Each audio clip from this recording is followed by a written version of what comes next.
Hi, everybody. Dave Whitmarsh, Best Practice in HR again. Have a guest today, CEO of Symphony Talent, Roopesh. Never met you. Don't really know your history, so which is a little different than a lot of folks I've interviewed, just because of my tenure in this space. Coming on 20 years, so I'm looking forward to having this conversation, and I've heard some good things about you. So thanks for joining me. Thank you, David. Good. So as I said before we started recording, I'm always fascinated to find out how people got into this HR space. So if you could give us your story, that'd be great. Yeah, that's great. And that'll give you the answer for why you never met me too. So, my history, my first 16, 17 years of my career, I spent all my time in the marketing world, started as a technologist, and as technology and marketing started coming closely together, I became what we called as marketing technologist and worked for companies who were helping brands redefine their connection with the consumers, thinking about all the different channels which they have access to, with mobile and social becoming such an important component of consumer engagement. And how do you really redefine your brand so that you can kind of get to the consumers in the best way possible and create what we in the marketing world used to call as the omni-channel brand. Right. So that was my experience till I came into Symphony Talent, which was about 3 months ago. And what fascinated me about the HR space, and specifically on that, how employers are connecting with talent in general, right, is that it is no different from, expectation from an employee or a candidate is the same as what a consumer would expect from how they connect with the brand.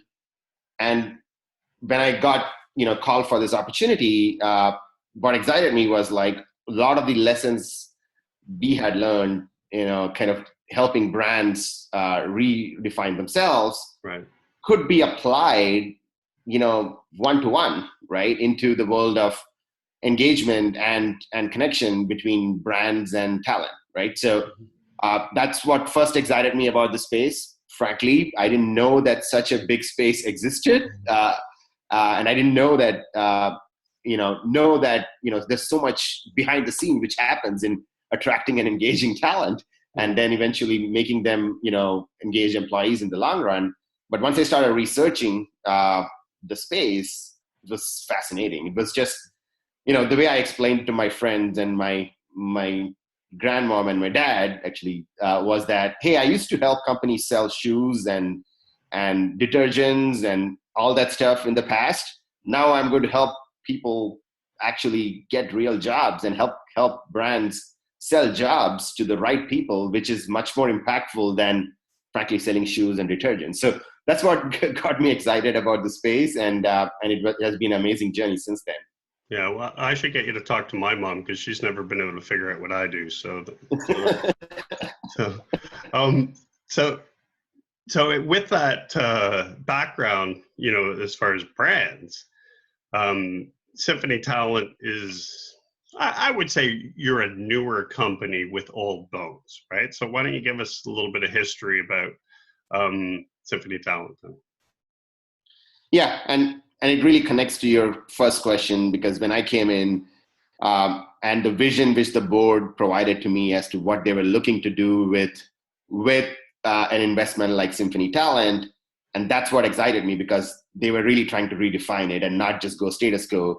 And the good news was the company already had lots of pieces to the puzzle, which we needed to have to really redefine the space. So just to give you a little bit of background, Symphony Talent got formed initially by bringing in a CRM solution called Findly, agency capability called Hodis, and basically an ATS capability called HR Logics, and a skill assessment capability called Skill Check.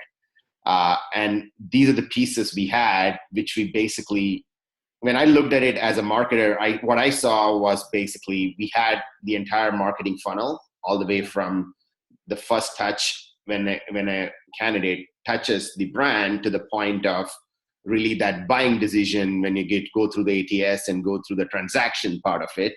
And we had all these pieces, but it was not connected. It was not talking to each other. Those were all like, solutions out there which didn't necessarily talk to each other. And hence the value which we could create towards the experience of the candidate and experience of the recruiter was pretty minimal. So when I looked at that, I saw an opportunity, and that's what excited me coming in here. So that gives you a good background of what we did at Symphony Talent. So at Symphony Talent, what we said is we basically are going to bring all these things together in context of what is our vision, which is we're going to redefine how brands connect with talent, which means we need to be able to give a seamless experience, just like, think about shopping for jobs in Amazon, right? The seamless experience right from the time a candidate comes in to the point of actual, joining the company, getting onboarded and getting engaged, and do that to the candidate. And similarly, we should provide a similar experience to the recruiter, because when we looked at the space at that point, there were those isolated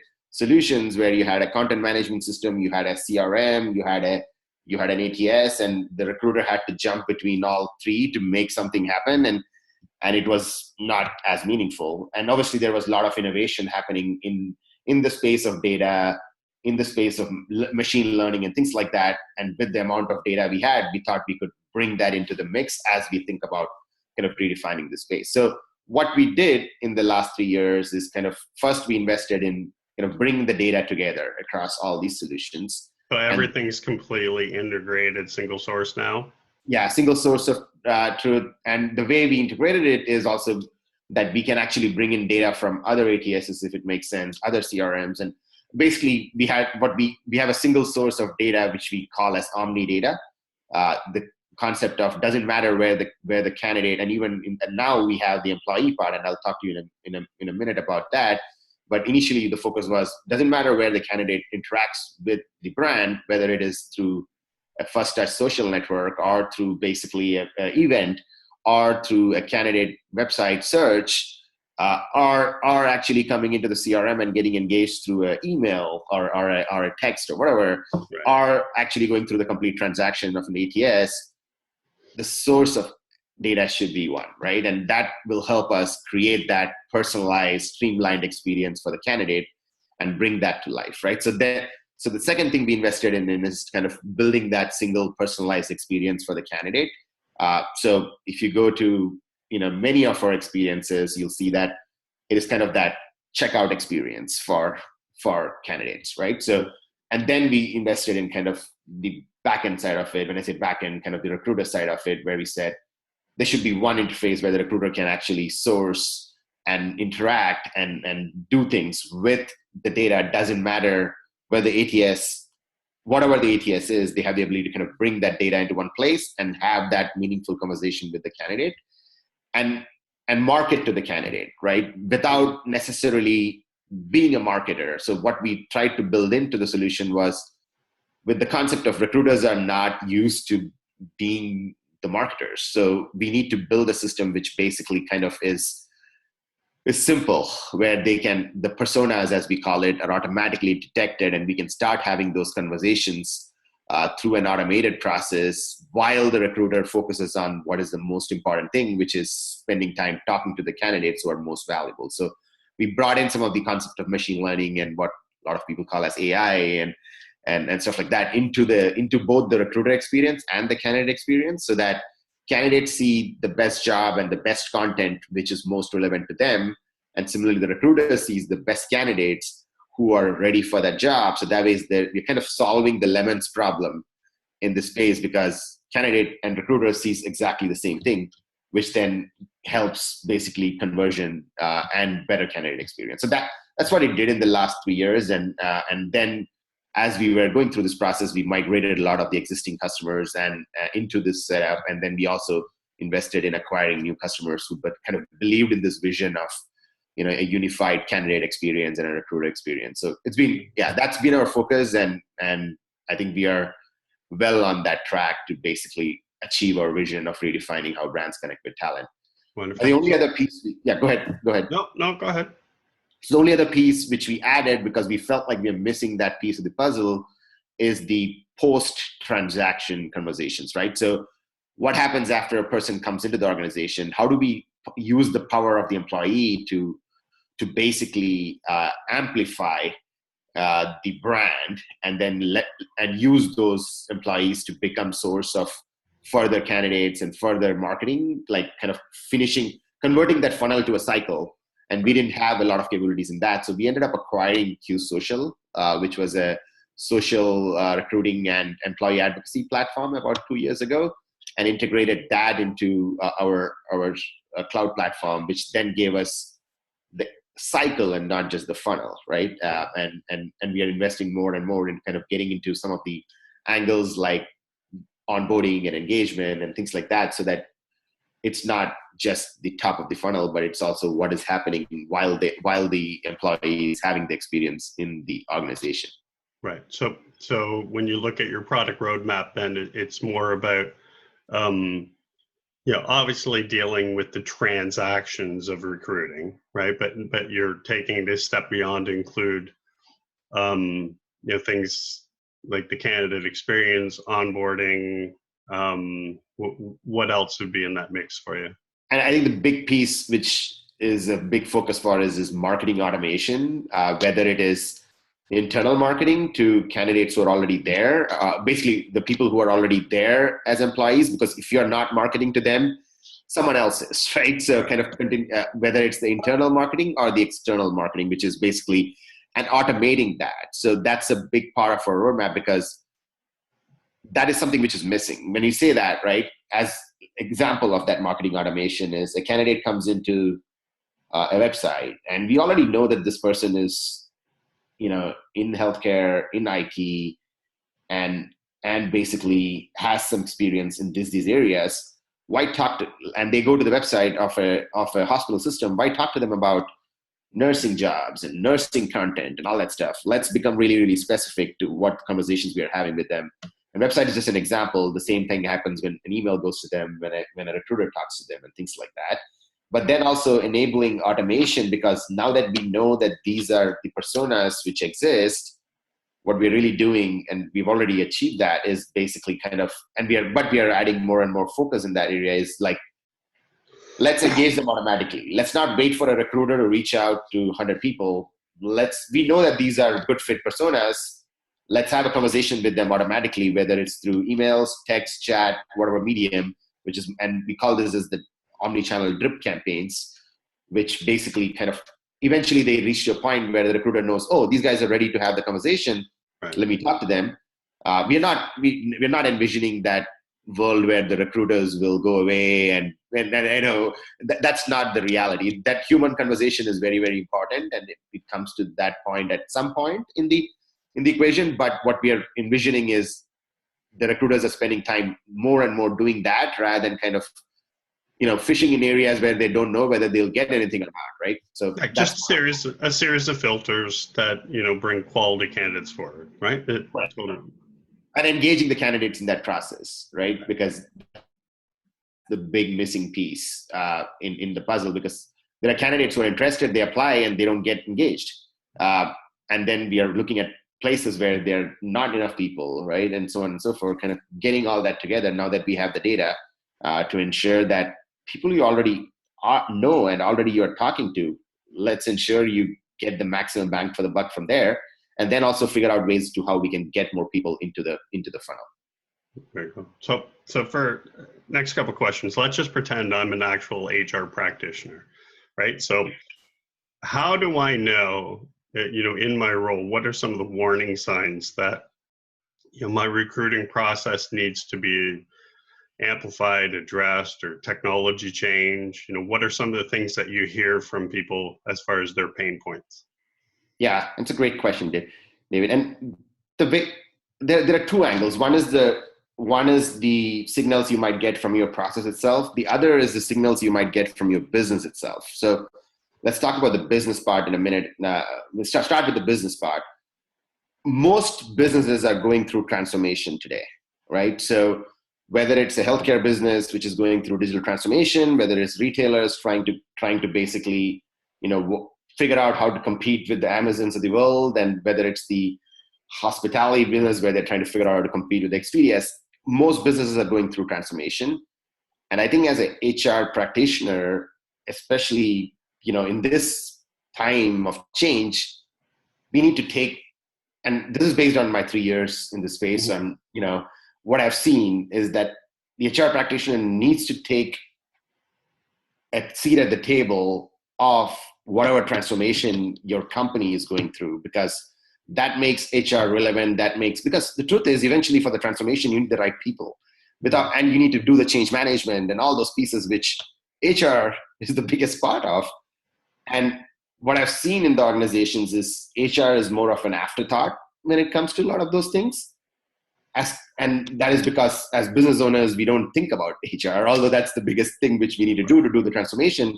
So I think as HR practitioner, I think what I would put is, how can I get into those conversations inside my companies? Because there is change happening in all the organizations today, especially in retail, hospitality, and healthcare. And I've seen that in finance too now, with more and more finance companies becoming fintech companies more than finance companies. How does the HR practitioner kind of make themselves ahead of that and kind of becomes that, whether it's the CHRO, whether it's the head of talent acquisition, or whether it's the head of learning and development, right? The HR practitioner needs to kind of say, the company's changing. I need to figure out how I can be part of that conversation and be able to bring that in, right? So that is one driver to change your overall HR processes, not just the talent acquisition, and figuring out, like, what do I need to support my changing business and how do I address that, right? And that's one big, I think, signal.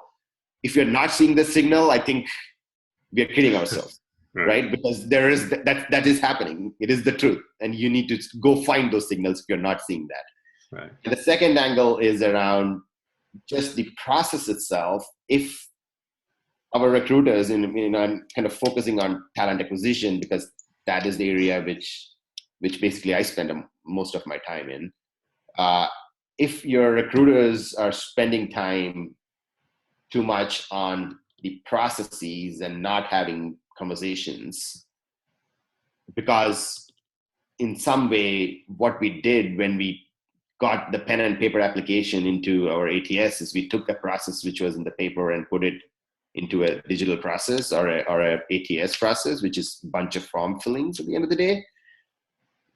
We just converted one problem to another. We didn't really solve for all the opportunities which are there to bring technology to change these conversations, and let your recruiters focus most on having those conversations and streamlining everything else.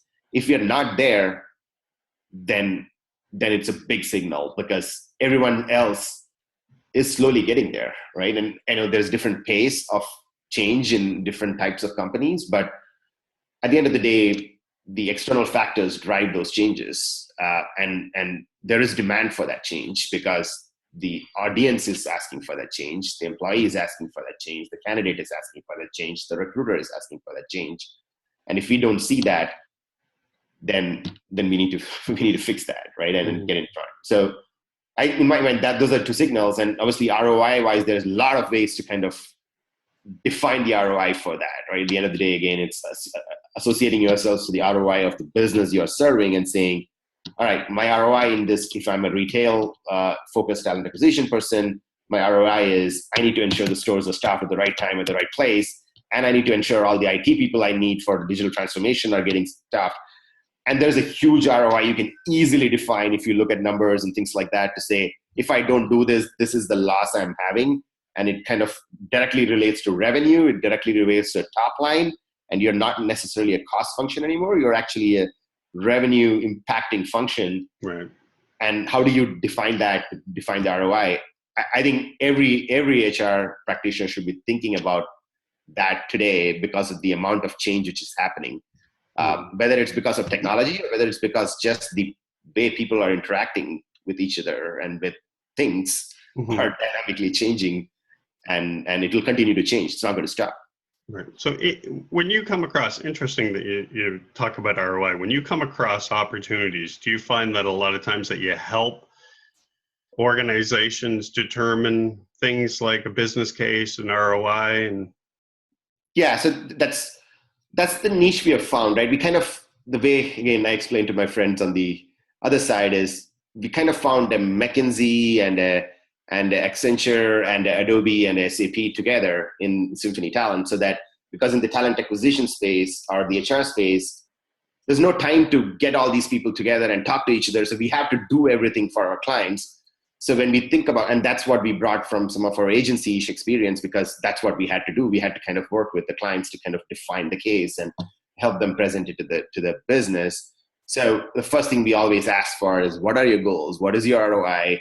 And then basically start building towards that ROI, because that helps not just achieve what you're looking in the short run, but then get, frankly, personally for us, that gets us into a lot more future term opportunities also. A small opportunity, I want help in managing my content, could be a conversation. But okay, why do you want help with managing your content? What are you trying to do? Oh, I want to get more diversity. Okay, what is your goal on diversity? What is that? How is that impacting your top line? How is that impacting your bottom line? All right, let's put this into a fancy spreadsheet and then help through what is an ROI at the end of the day, and then help.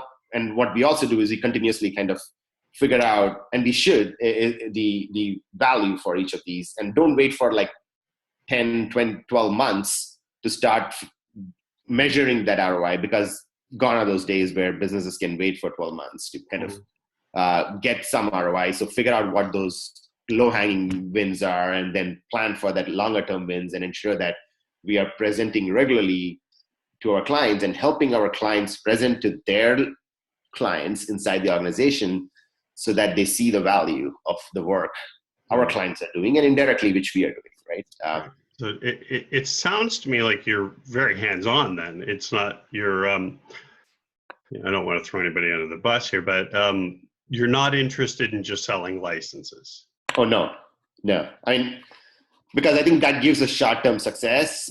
In this space, you need to be, you can create short-term success and get to a point of, sell more licenses and, run MRR and run it for 2 years and get to a point, and then, wow, it's a big company, or and then sell it or whatever, right? Which is what the trend I'm seeing, as compared to basically, if you need to really create long-term value and long-term customers, you have to go back to that base and be a consultant, be a advisor.